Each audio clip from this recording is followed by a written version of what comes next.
Coloquei o meu implante e ele rejeitou. E agora, o que que eu faço?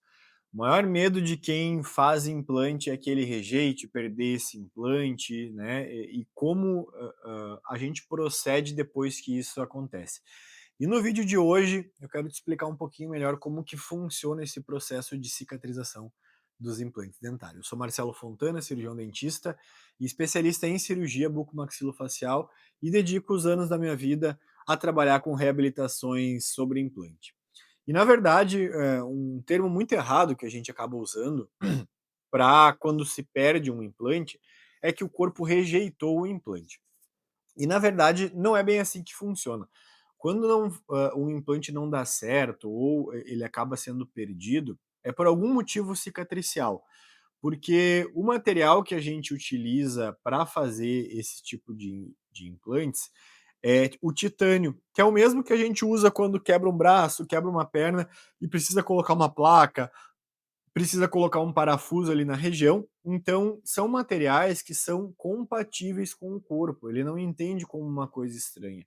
Se eu colocar qualquer superfície de metal ou uma coisa que não seja compatível, aí sim o corpo rejeita, ele vai fazer um processo inflamatório ali e vai rejeitar isso, porque ele entende que não é natural.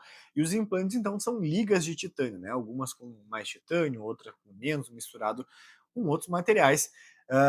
E a principal função de cicatrização dele é com que o osso grude nele, fazendo que vire uma superfície só. E uma história bem interessante de como se descobriu que o titânio era compatível, que os implantes poderiam ser de titânio, foi um estudo uma vez que estava acontecendo para que o médico estava estudando, na verdade, como que funcionava o crescimento celular do osso, né?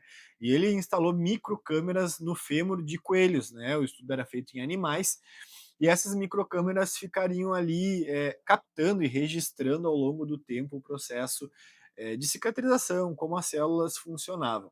E depois de um tempo, quando ele foi remover essas câmeras para, enfim, fazer outro estudo, fazer outra coisa, ele percebeu que elas estavam grudadas, o osso tinha incorporado na volta delas, fazendo como se formasse uma coisa só, né? E aí o material dessas câmeras percebeu que era titânio, e aí que o titânio começou a ser estudado para esse tipo de prótese, placas e parafusos, porque antigamente não se usava placa e parafuso, eram feitos cerclagens, então se eu quebrasse, por exemplo, minha mandíbula, o que a gente ia fazer é amarrar essa estrutura. Se eu fraturasse um braço, eram fios que eram utilizados para manter essa estrutura estável. Então, se mudou muito o conceito de fixação e estabilização de fraturas depois que descobriu que placas e parafusos de titânio poderiam ficar no corpo do paciente sem problema nenhum, tá?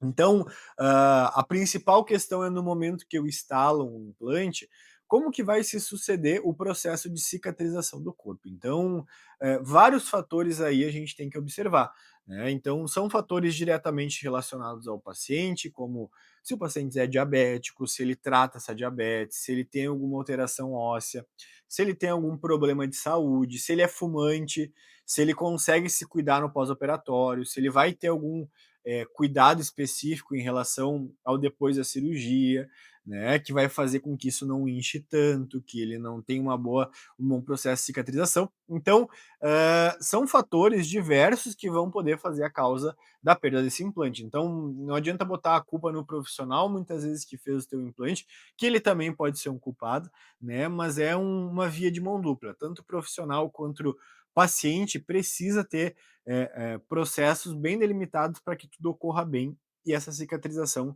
seja boa. Então, como eu comentei agora, alguns dos principais fatores associados é o uso de cigarro, paciente que fuma, algumas medicações interferem no processo de cicatrização ósseo, como o uso de bifosfonatos, que são medicamentos usados para os ossos, como alguns pacientes que tiveram câncer de alguma região do corpo, pacientes que têm osteoporose mais grave, né? Esse tipo de medicação é muito importante para esse tipo de doença, mas em contrapartida pode ter alguma alteração e alguns problemas ósseos, e o principal fator que faz que a gente perca implantes é esse implante ficar se mexendo no sítio onde a gente instalou ele.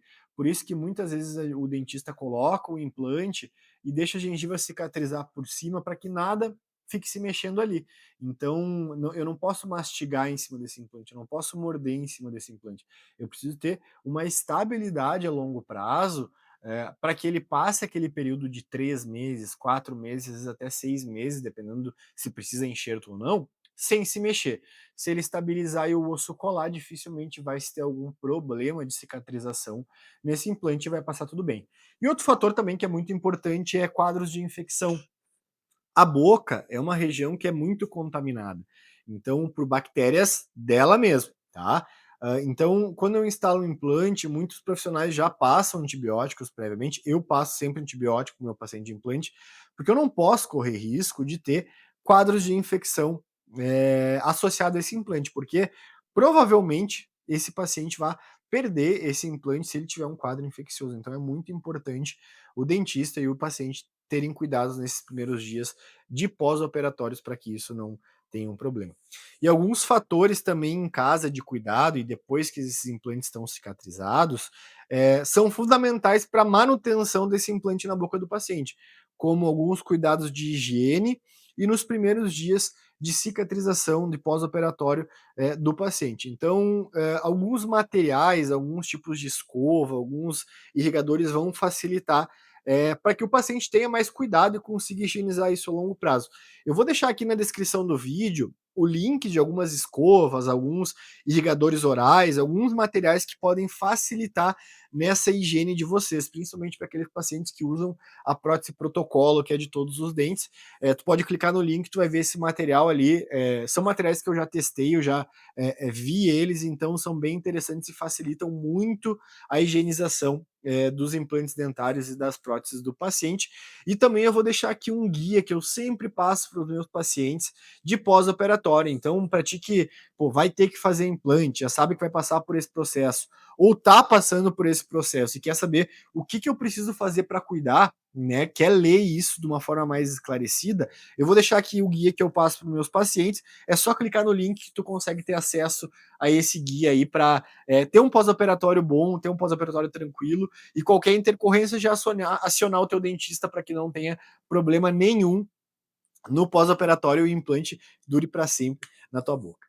Muito obrigado, pessoal. Qualquer dúvidas que vocês tiverem, deixa na descrição do vídeo. Se quiserem ter algum vídeo específico voltado para implante, prótese, deixe nos comentários. Também curtam o vídeo, ativa o sininho para receber as notificações quando tiver mais vídeo no canal. E até a próxima.